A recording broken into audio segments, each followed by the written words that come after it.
guys, my name is Kayla, and today for my first YouTube video I will be reviewing A Court of Silver Flames by Sarah J. Maas.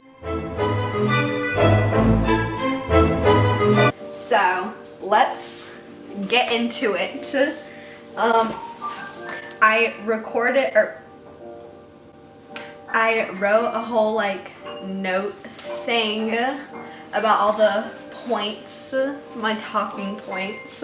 I love the A Court of Thorns and Roses series, and I love Sarah J. Maas, and so I was too broke to buy the actual book, so I read it online, the PDF version, and I read it in 12 hours. I stayed up all night reading it. It was amazing. I finished it 2 days ago, and I have massive book hangover. I've never read a book and immediately just wanted to read it again. It was that good. So we're just gonna hop into it. I'm gonna preface this by saying I was already a Nesta stan. I have loved Nesta since the first book. A lot of people didn't like her because they thought that she was rude and everything, but I mean, the thing is she was relatable, you know? She was the older sister, she was rude. She wasn't your regular protagonist that's all nice and fluffy and everything. No, she's real. So I always loved her. And so when I found out that this book was gonna be about her, I was like, yes, finally we get Nessian content. It was amazing. My favorite book. Anyways, okay, so the very beginning, we have Nesta getting cut off by her family. That's how it starts.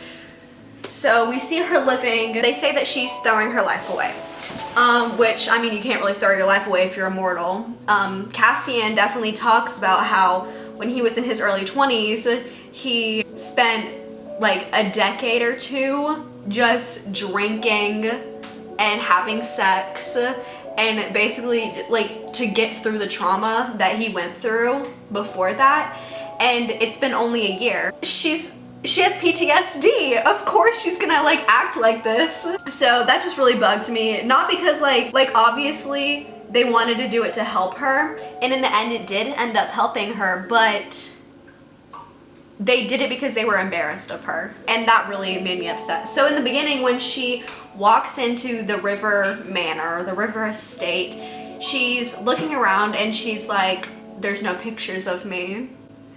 And she was like, they don't invite me to dinners or parties anymore. Of course, when they did invite her, she said no and she didn't want to go. But, I mean, she's hurt that they're not inviting her anymore. She feels like they've given up on her. So, basically, Feyre tells Nesta that she said you can either go to the Mortal Lands or you can go and stay with Cassian. So Cassian and Nesta go to the House of Wind, and the House of Wind, I'll get into that later, but they're staying at the House of Wind, and Azriel's staying there too because, he likes the silence and everything, even though he's not around that much. So the deal that Feyre made with Nesta is she has to go stay at the House of Wind with Cassian, and in the mornings train with him in Windhaven, the Aurelian war camp that Rhys, Az, and Cass all grew up in. And then in the afternoons she has to work in the library with the priestesses under the House of Wind. And for those of you who don't know, the priestesses that work in the library are all abuse victims, sexual assault victims, trauma victims. So feminist Rhys gave them their safe haven. So they go to the Aurelian war camp 3 days in a row. She sits on a rock. She's like, no, I'm not doing this. Sucks. And the third day, Cassian reaches his hand out to her and is like,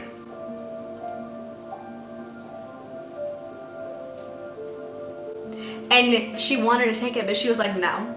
And so Cassian realizes that the only reason she's not training is because she doesn't want to train in front of the misogynistic, the males, the boys that live in the Illyrian war camp because they're sexist, they're misogynistic. So she doesn't want to train in front of them.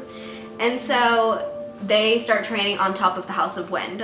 They make a deal, and they get tattoos from the deal. She'll train if he has to do something for her at one point, like whenever she decides. So there's like a sun tattoo that pops up on them, and I'm pretty sure like if you look at the cover of the book, there's the mask, but then above the mask is like a sun, and I'm pretty sure that's the tattoo, you know. Yeah.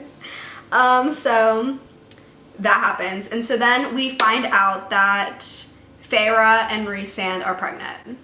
In that chapter, they're asking Nesta to do something, and Nesta's like, why can't you do it, Feyre? And she's like, I can't. And she's like, just do it. And she's like, I can't. And she's like, why not? She's like, because I'm pregnant. And then later on in the book, they're like, Rhysand, do this. And he's like, I can't. And they're like, just do it. And he's like, I can't. And he's like, I can't.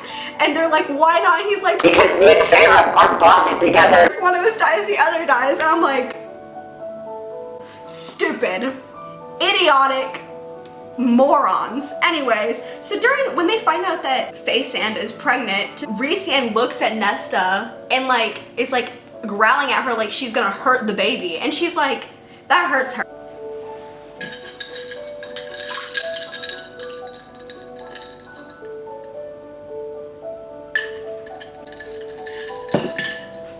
Nesta keeps training with Cassian. Eventually, she makes friends with this girl in the library named Gwen, and she is like, I want the priestesses to train, like I want them to learn how to defend themselves. And like that's obviously, like you can see that's the first step to Nesta becoming like a better person. She puts a sign up sheet up, and she goes in there every single day, and you know, no one's signing up, and she's like, she tells Cassian that, and she's like, why isn't anybody signing up? And he says, just keep reaching out your hand. And that is what I think it was Moore said that to him about Nesta, just keep reaching out your hand.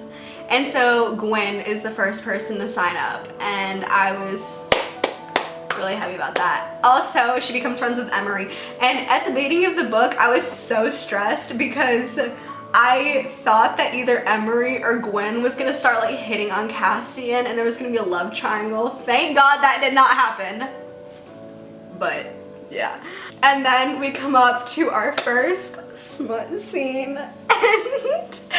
and basically Cassian and Nesta are like in a hallway, and we all know what happens. I was sweating when I first read this. It was, oh God. Anyways, that happens. Chapter 28, Rhys tells Nesta to be nice to Gwen and treat her with respect. At this point, I'm already pissed off at Rhysand for like being rude to Nesta. Like he's so disrespectful to my queen. And so he said that, and I was like, shut up. Like, he's like, be nice to her.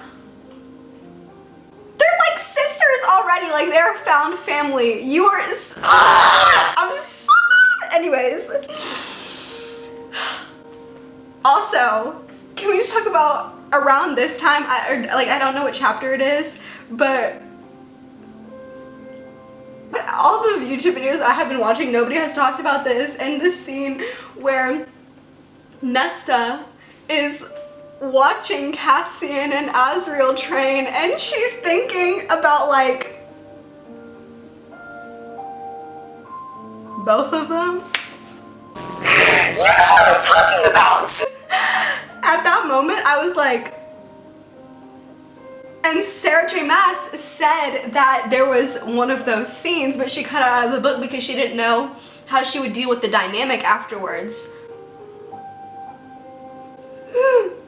I wish she didn't cut it out because wow. Anyways, a couple chapters later, everybody's like tells her that she needs to find out where the dead trove is. There's this dead trove, and it's a mask, a crown, and a harp. And basically the human queens, old one that got turned into a fae, her name is Brialyn, and she has the crown to enslave people, and so they needed Nesta to scry to find the other two dead troves because the crown is one of the dead troves, and then the mask and the harp are the other two dead troves. And so she tries to scry, and when she's scrying, like the bones and sticks things, she gets stuck there, and Cassian's trying to pull her out, And the only way that he can pull her out is he's all holding her hand, and he looks at her. He pulls his face to hers, and he starts making out with her. And in front of everybody, and everybody's like, and she's like, what just happened? Anyways, so then that night she has a nightmare about it. Rhys comes in and is trying to save her from her nightmare, and he goes into her head and calms her down and finds out that her powers are death. My queen! So they go to retrieve the mask after that because, I mean, she finds out where it is. And there's a kelpie. There's a kelpie. So basically, they go to retrieve the mask. They're working with Eris, and Eris had like soldiers go missing. And so they go into this cave in the middle, is what it's called, and they find the soldiers. So Cassian sets Nesta down in a tree to go fight the soldiers with Azriel. While they're gone, Nesta starts to get worried about Cassian, even though she's like, oh, I'm worried about both of them. She's like, but I'm actually like worried about Cassian. And so she gets down, and this kelpie comes up out of like the ground and starts talking to her in ancient Fey. And he grabs her and like pulls her down into the water and starts like trying to assault her and everything and like make her his wife. And so she's trying to like summon her powers, but because light comes to light, when she reaches out her hand to summon her powers, she actually summons the mask. She puts on the mask and raises the dead to save her, and she comes out of the water like a bad bee. And Cassian is up there. Cassian had come back with Azriel looking for her and was like, Nesta, Nesta. And he was like, in his mind, he was like, he said, I don't know what I'm gonna do if like she's gone. Like he was like, I can't live, I won't be able to live without her. And so she comes up with the mask and she takes it off and she's like, yeah. And so okay. So then they go to the night court, Hewn City. They go to the castle on top of the night court, on top of Hewn City, and she's there trying to, like, they're trying to like secure the mask, you know, and she's in her room bathing, getting all that gross stuff off of her, and then Cassian comes in. And we all know what happens in chapter 37. It's always chapter 37 or 38 in a Sarah J. Maas book. Like in chapter 38 of Empire of Storms. We all know. We've been known. Anyways, so they go back to Valaris and they go back to the House of Wind, and multiple priestesses have signed up to start training. Azriel is helping them train because there's so many of them. And Nesta, Emery, and Gwyn have started like their training and becoming best friends and everything, and they start researching the Valkyries, and they are like, we want to be Valkyries. There's like this moment in like chapter 39 or like one of these chapters where Nesta is training with Cassian and she starts to feel like herself again, and she keeps repeating in her mind, never again, never again, never again. And it's just like this really big moment for Nesta, I think, and this whole book is just like, I love it so much. And so in like chapter 40, Cassian takes Nesta to go see how weapons are made, and while she's there she makes 3 weapons, and she actually puts her powers of the cauldron into the weapons. So they are magic weapons. Those magic weapons haven't been made in thousands of years. And so in chapter 42, the guy is like, comes to Rhys, brings the weapons to him, and is like, these are cursed, I don't touch them, like I don't want them. And Amren is over here like, you know what you can use these weapons for, right, Rhys-san? And he's like, what? And she's like, this is the perfect moment to become High King. And I'm like, what? And so they vote on whether or not to tell Nesta. Cassian is like, obviously we need to tell her, like, why wouldn't we tell her? And Rhys and Amren vote against telling her. And so at that moment, I'm like, I'm pissed off. I'm mad. I'm even madder at Rhys. And also, everybody except for Feyre knows that her pregnancy is gonna kill her because the baby has wings and her birthing canal isn't big enough for the wings. And no one's telling her. And so Cassian is like, we need to tell Nesta about these weapons. Like, she deserves to know. And Amren's just really pissing me off. Like, okay, so let me rant about Amren for a second. In the beginning of the book, you know what makes me so mad? Amren, literally everybody is just commenting on how Nesta looks. Like, they're all like, she's skin and bones. Like, you look like you haven't bathed in a week, even though she bathed that morning. They're like, your clothes look raggedy. You're embarrassing. She has PTSD! Anyways. She has depression. Like, so they vote on the weapons. Feyre votes to tell her. Feyre and Cassian are like the only people that actually like fight for Nesta in this book. So, chapter 46, Cassian reveals to Nesta about the weapons and how they voted, and she was pissed off and she was like, who voted against me? Told her that it was Amren and Rhys. And she was like, she understood Rhys, but she was like, Amren, really? And so there was these stairs in the House of Wind, 10,000 stairs that she'd been practicing trying to go down. She'd been practicing trying to go down them because she wanted to like, you know, get down them. She wanted to like conquer the stairs. And so when she found out that Amren voted against her, she stormed down those 10,000 stairs. It was so funny. She storms into Amren's apartment and Amren is on top of Varian. And they were having sex and she storms in and she's like, and Amren's like, ah! And Varian's like, oh! And she's pissed off. So then Feyre shows up and Feyre's like, calm down, everybody needs to calm down. And Nesta's like, you don't understand, Feyre.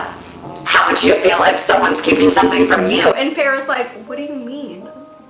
And Nesta's like, oh, really? She's like, so, you know, you guys have been keeping this from me, but guess what? Everybody's been keeping the fact that your baby's gonna kill you from you. And Feyre starts crying and she's like,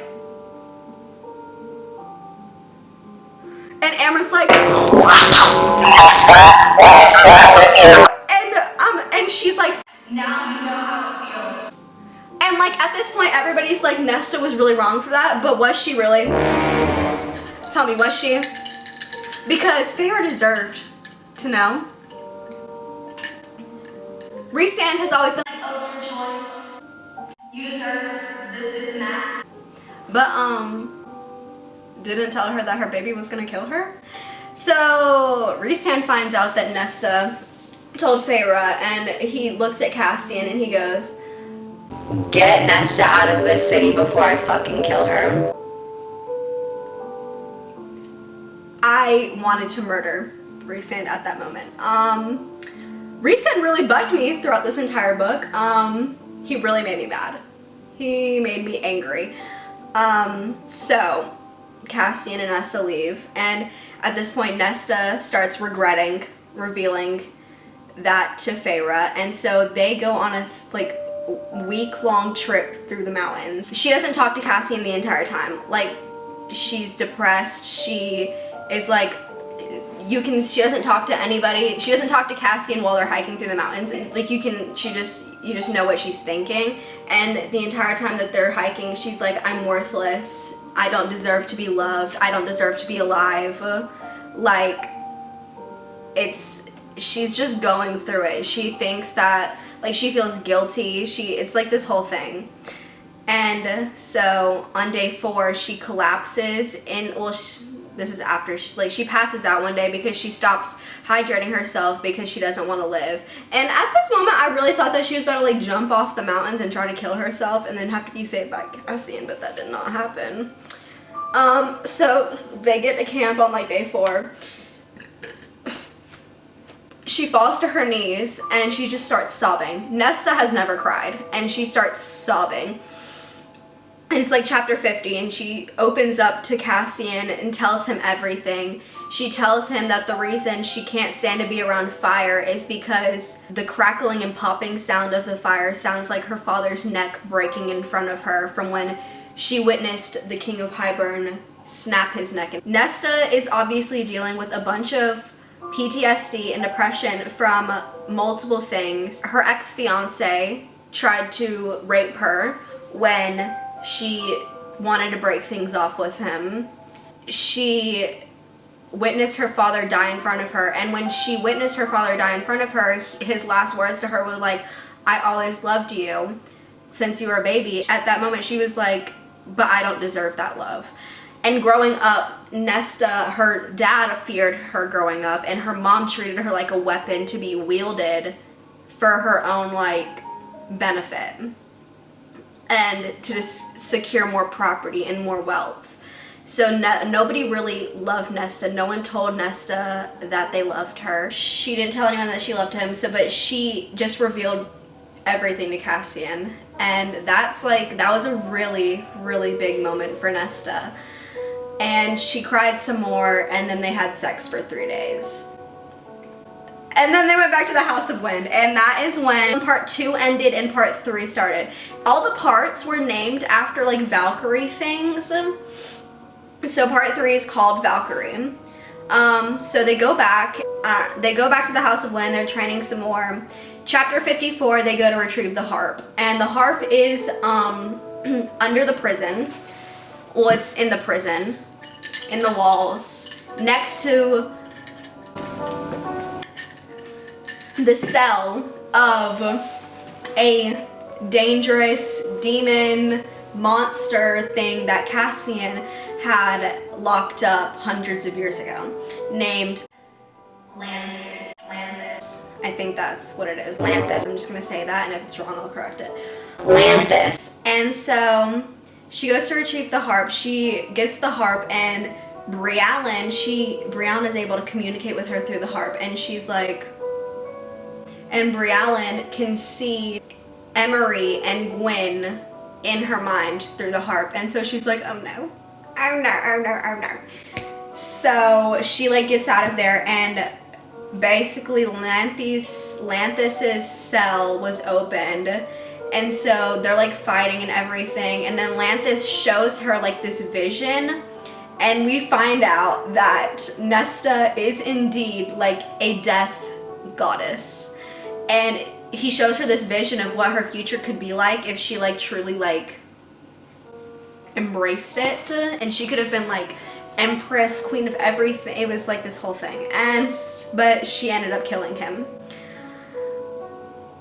like the bad bee that she is. They go back to the House of Wind in chapter 56. Okay, so let me tell you about the house first. So the house is, at the beginning of the book, the house is Nesta's only friend. The house is alive, and the house reads romance books and, like, recommends Nesta romance books, and because Nesta doesn't like fire, the house won't turn on fires for her, and they'll just warm up her bed for her, and the house, like, brings her food whenever she wants it. It's like this whole thing is really cute. I love the house so much.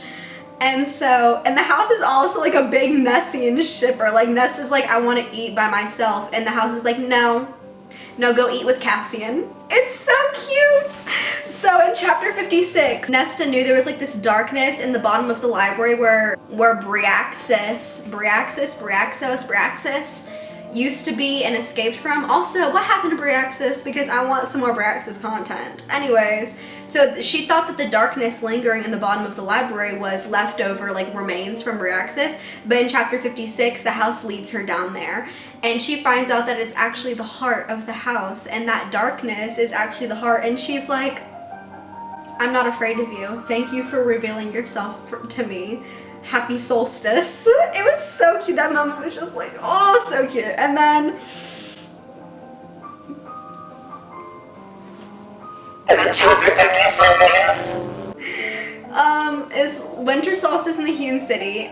They made a plan for Nesta to dance with Eris to try to, like, make sure that he is, like, on their team. Elaine and Feyre had told them about how Nesta, like, when they were younger, she was like a goddess on the dance floor. Like, her mom used to, like, use her to, like, secure marriage proposals. Like, a duke proposed to her, and, like, it was like this whole thing. And so she was practicing for, like, a month before winter solstice. She was practicing these dances, these Fae dances with Moore, and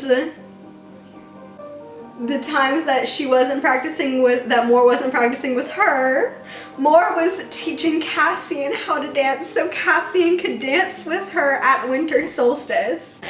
And that was just so cute in my opinion. And so so Eris is dancing with her, and after a couple, like when she goes to dance, when she walks in, everybody stops. She's like, Feyre and Rhysand walk in, and Elaine and Nesta are behind, and they're not staring at Feyre and Rhysand like they usually are. No, everybody is staring at Nesta. Everybody's like, everybody in this book fell in love with Nesta. Like, Nesta just has that effect on males. Nesta has that effect on me. Whoosh! I don't know if I want to be her or, like, be with her, you know?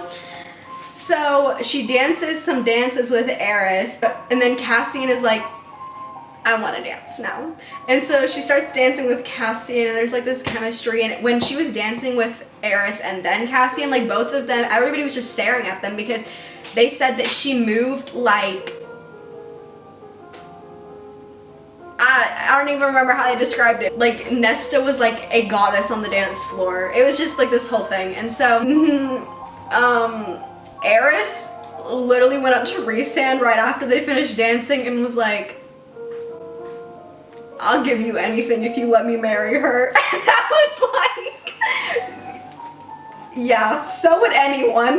Like, so Cassian and Nesta are dancing, and it's just like this whole thing. So chapter 58 is the actual like winter solstice party. It's been 1 year since the whole thing, and like in chapter 50 when Nesta was opening up, Cassian realized the reason like she acts the way she does, and the reason like on winter solstice last year, the reason she was like in the corner of the room away from anybody was because they had a large fire crackling. That's the reason why she doesn't like fires, is because, you know, it reminds her of her dad dying. And so winter solstice is happening, they're exchanging gifts, and you know, nobody ever gets Nesta anything except for Feyre and Elaine,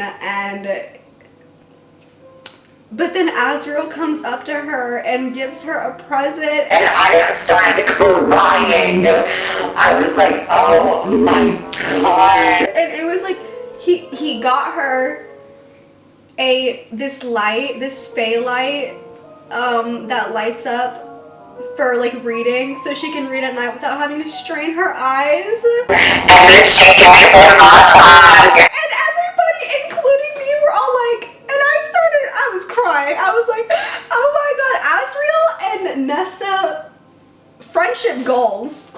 Yeah, so then they go upstairs, everybody turns in for the night, and Cassian goes into Nesta's room and is like, I didn't know whether or not to like give you your present earlier. And she was like, and he gave her the present. And it was this orb that had like music recorded on it. Like the songs that they danced to at, basically after the ball at Hewn City, he went back to the musicians the next day and had them play all of their songs over again for him to record so she could listen to the music at home. And then he went to her favorite taverns and got the musicians to play her favorite songs so she could always have them. And then we find out what he got her for, we finally find out what he got her for winter solstice last year. He got her one of the first books ever made. Like, which means it was like 20,000 years old. And then he threw it in the river. She's like, I can't accept this. And he was like, yes, you can. And she was like, I can't because I don't deserve you. And he was like, what? And she was like, the reason I never admitted my feelings for you after when my father died, I felt so guilty because I could have stopped it.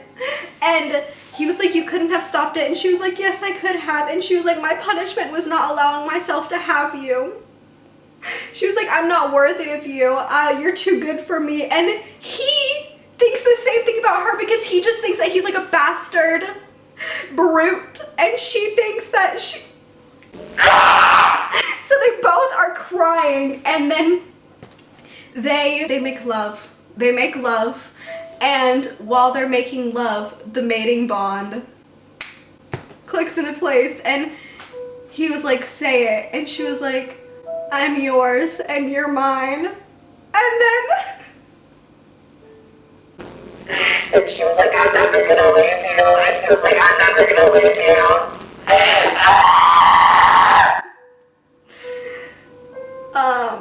And while this is happening, we have our Azriel chapter. Do not get me started. So while they're doing this, there is an Azriel bonus chapter, and Azriel is sitting in the living room, like, you know, Elaine comes downstairs and she's like, I forgot to give you your gift earlier. and he was like, so she got him like these little bean thingies that he can put in his ears to block out any sound because he lives with Nesta and Cassian, which was so funny in my opinion. Elaine really made me mad with some of the things that she said about like to Nesta throughout the book, but she really does have a sense of humor. And so he got her a present, and it was like he pulled it out from his shadows gave it to him. It was like this velvet wrapped box. He opens it up and it's like this necklace, and she's like, it's beautiful. Can you put it on me? And so she turns around and he lifts up her hair and puts it on her. His fingers brush her neck and she pivots in his touch, and both of them notice the change in scent because both of them are aroused. And she turns to look at him and he's like,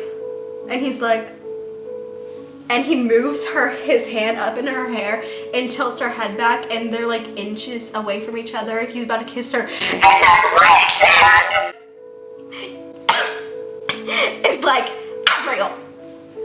And Azriel's like, fuck away, and about to kiss her, and he's like, Azriel, get up here right now! And so then Azriel was like, this was a mistake. And she was like, I'm sorry. And he was like, never apologize. And I was so mad. And so then Azriel goes into Rhysand's office, and Rhysand was like, don't do that. He was like, you're gonna start a war. That's somebody else's mate. And he was like, what if the cauldron was wrong? And I'm telling you right now, the cauldron was wrong. The cauldron was wrong. Like, I can't. So, you know what makes me mad? Rhysand literally stole Feyre from Tamlin, actually started a war for his love, but Azriel can't have this. Like, Azriel's finally moving on after being in love with Mor for 500 years, and Rhysand's like, oh, that's cool and all, but like, no. No. And so he goes downstairs, and Elaine had left the necklace on top of his presents. And so it's 2 a.m. He goes back to the House of Wind and runs into Gwen. Like, I love Gwen, but no. He runs into Gwen, and they like bond, have a moment, and people are like, oh, like they're gonna get together. No. bestie vibes only, bestie vibes only, bestie vibes only, bestie vibes only. Oh! Anyways, so he gives her the necklace, but like he doesn't give it to her. He gives it to Clotho the next day and tells her to give it to her, but not telling her who it's from, which made me mad. And that was the end of the Azriel chapter. Chapter 60, there's a blood rite qualifier, but they don't know that it's a qualifier. They just think it's like a scavenger maze. I don't know what those things are called. But Emery, Gwen, and Nesta all qualify for the blood rite. And that's just so iconic. So yeah, that happened. And then there's the Starfall. I don't know. But on that night, Nesta gets down on her knees in front of Amren, begging her for forgiveness. I was so mad. Amren should be the one asking for forgiveness. I love how through the entire book, everybody was like, Nesta's such a bad person. Like, Nesta's the one that needs to be asking for forgiveness. Like, that's what everybody thought, but no. Everybody should be asking Nesta for forgiveness after being so terrible to her. And so then Nesta got into a fight with Cassian about the mating bond because she doesn't want to admit that they're actually mates, because she feels like if she does, that's like the last of her humanity gone. And so she asks Mor to take her to Windhaven, where her, Emery, and Gwen have a sleepover. And I feel like Moore should just like make a business out of helping women escape the mating bond, because after after Elaine and Lucian found out that they were mates, Moore took Elaine away. After Feyre found out that Rhys was her mate, she took her to the cabin. And after Nesta finds out that her and Cassian are mates, she takes her to Windhaven. So that's so funny. Basically, Cassian had to stay at the House of Wind because Nesta calls in her part of the deal that they made, that he had to do what she said, and she said that he had to stay at the House of Wind and leave her alone. And so he did, and she goes, and in the night her, Emery, and Gwen get kidnapped for the blood rite. And that's where part 4 starts, and it's like blood rite. And so the blood rite is like, we all know the blood rite is like how Illyrian warriors become like warriors, like actually become warriors. You're supposed to get to the top of Ramiel, and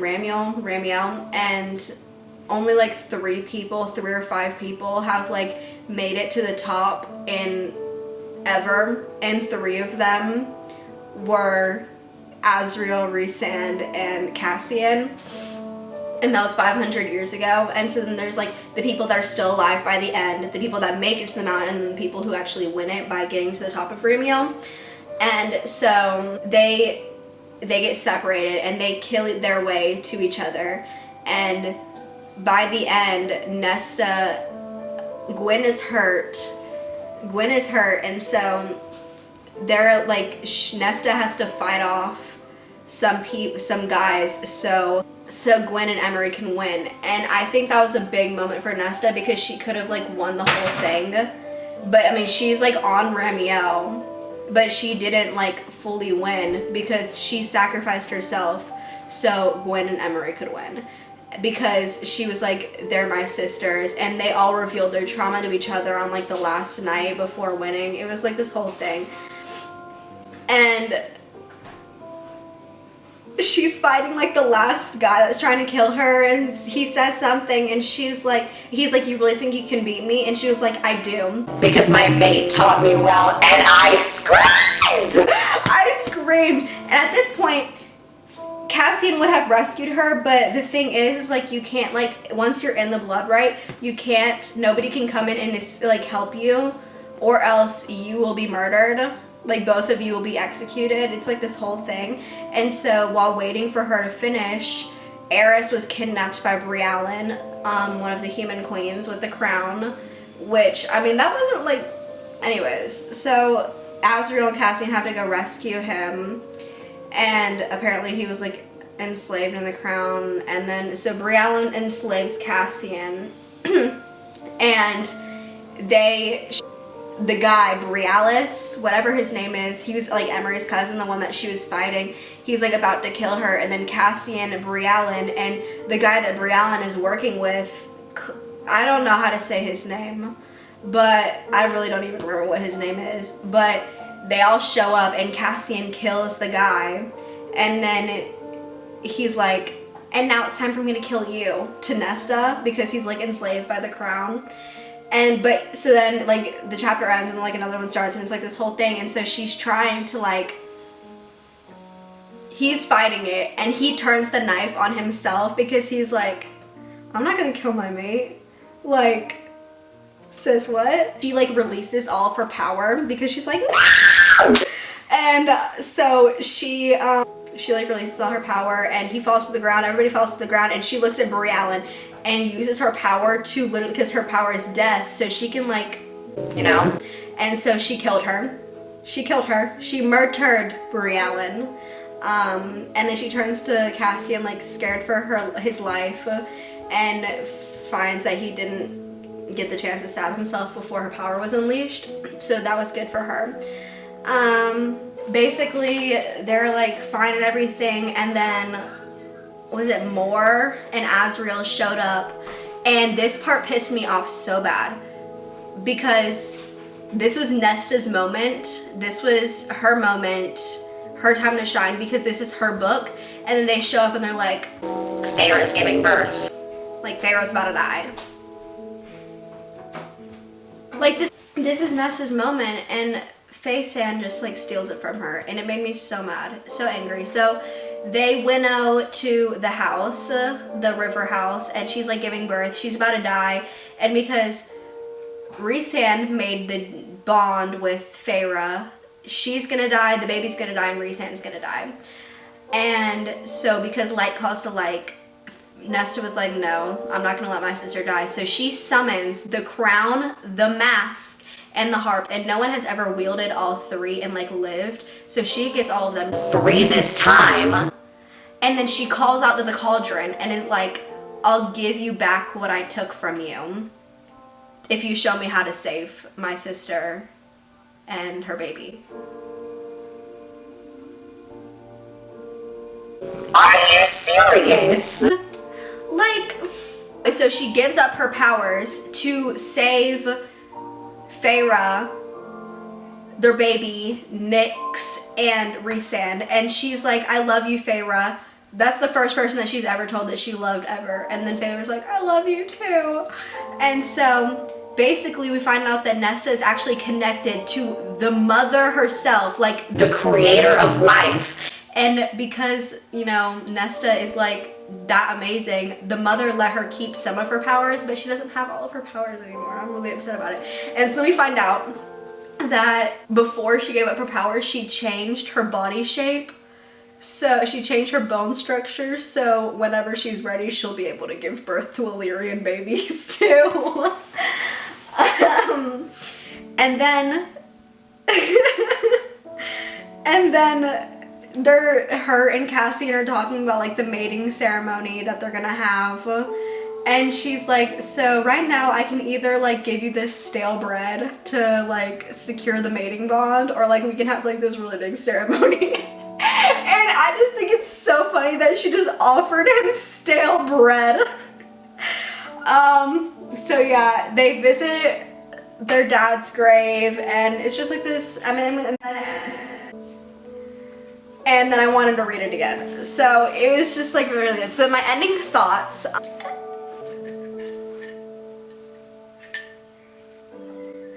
Someone posted on Tumblr, do you pronounce it best Archeron sister or Nesta? And I died, okay? That was so funny. Nesta, okay, so in the beginning, Nesta, like through the entire book, Nesta was so funny, but like in the beginning, it's like Cassian shoveled more eggs into his mouth and said around them, doesn't count when you use your hands to do most of the work. Nesta schooled her face into utter disdain, even as a hiss rose inside her. I bet that isn't what you've been telling yourself at night. I screamed, and then Azriel started laughing. It was so funny. Nesta's hilarious. And also the fact that Cassian has seasonal allergies sends me. It is so funny. My book review, it was really long, but I rated A Court of Silver Flame a 13 out of 10. It was my favorite book by Sarah J. Maas. It was amazing and I loved it so much. Rhysand and Amren pissed me off throughout the entire book and I'm mad about it. Rhysand disrespected Nesta throughout the entire book and I'm just mad about it. Like so I loved Rhys so much in the other books because we always saw him from Feyre's point of view. So we saw him objectively, and now we've seen him from other people's point of views. And so like we could actually see what he's truly like through the eyes of someone that's not Feyre. When Amren is like, you have no friends, to Nesta, I was like, really? Then who's Gwen and Emery?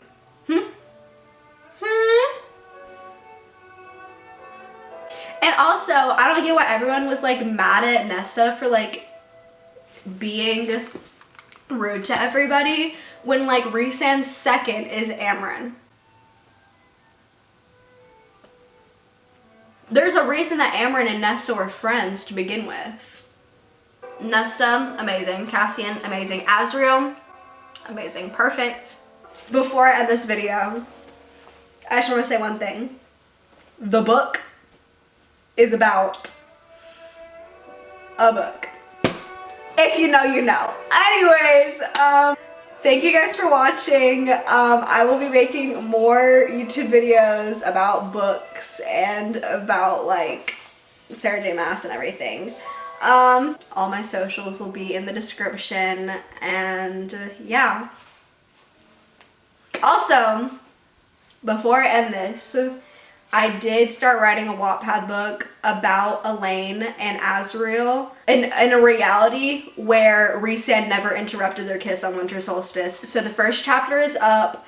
I'll have that link down below too. If you comment on it, if you read it and comment on it, I will take a lot of suggestions because I need suggestions. So yeah, give this video a thumbs up, comment down below, and subscribe. Thank you guys for watching, and I'll see you in my next video.